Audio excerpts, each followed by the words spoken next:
Hi everyone, I'm Paige Abbott and this is your weekly recovery message. I thought I would talk about the best path to sustainable change. I hear a lot that people are really excited to make grand leaps and bounds in their journey of change. So making huge changes in their lives very quickly. And while this is very exciting and can yield a lot of great benefit, unfortunately, I would say this isn't the path to sustainable change. Often actually this approach to change can be reflective of the activity of the disease of addiction itself. What I mean by that is addiction is inherently the disease of more. So when people are approaching recovery and health in that same way, I'll do more working out, I'll do more healthy eating, I'll do more hydration, I'll do more with regards to relationships, whatever the case may be. If they're doing more in a very short period of time, this actually is typically driven more by the disease rather than by health and by the person. The downside of this approach is that eventually, and often quite quickly, the wheels fall off that change, meaning it's not sustainable. People get tired, they get drained, they get overwhelmed, they realize that there's other priorities in life that they need to focus on that they didn't have the opportunity to because they were so busy focusing on these other parts of life. So there's lots of downsides. Rather, what I encourage as the best path to sustainable change is what often gets referred to as the baby steps approach.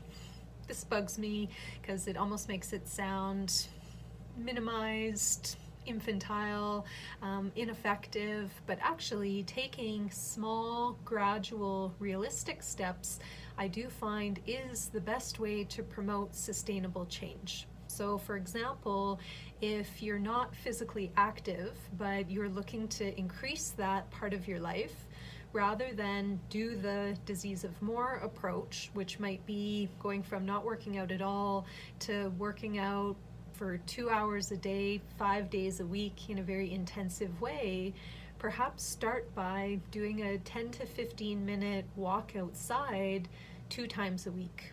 If you're able to accomplish this, it brings a sense of accomplishment and satisfaction.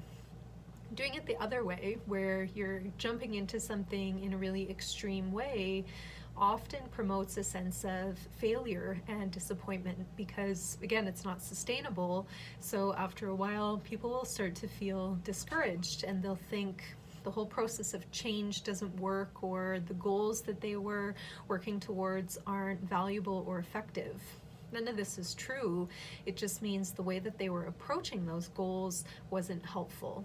So what I would encourage you to do if you are looking at making change, or even if you are making changes for yourself, look at how realistic and how sustainable the plan is. So if you are increasing, let's say, the amount of feelings work that you're doing, perhaps you set aside 2 to 5 minutes per day to check in with yourself. Maybe you start with it being just a reflection of how was I feeling today?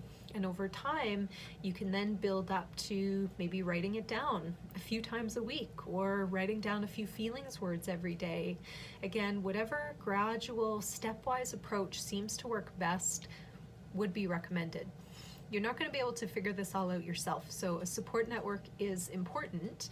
Peers and or professionals that you can bounce your ideas off of and get some support and recommendations back. So check out your plan. Is it realistic, or are you jumping ahead too far in an unrealistic and unsustainable way? I hope that everyone can apply this and you don't have to wait until New Year's resolutions in January to get this stuff going. You can start it right here, right now. Pick something that you've been wanting to work on for a while today, break it down, and start to take action. It's never too late. Thanks for watching. I wish you the best in your ongoing journey of recovery. Bye for now.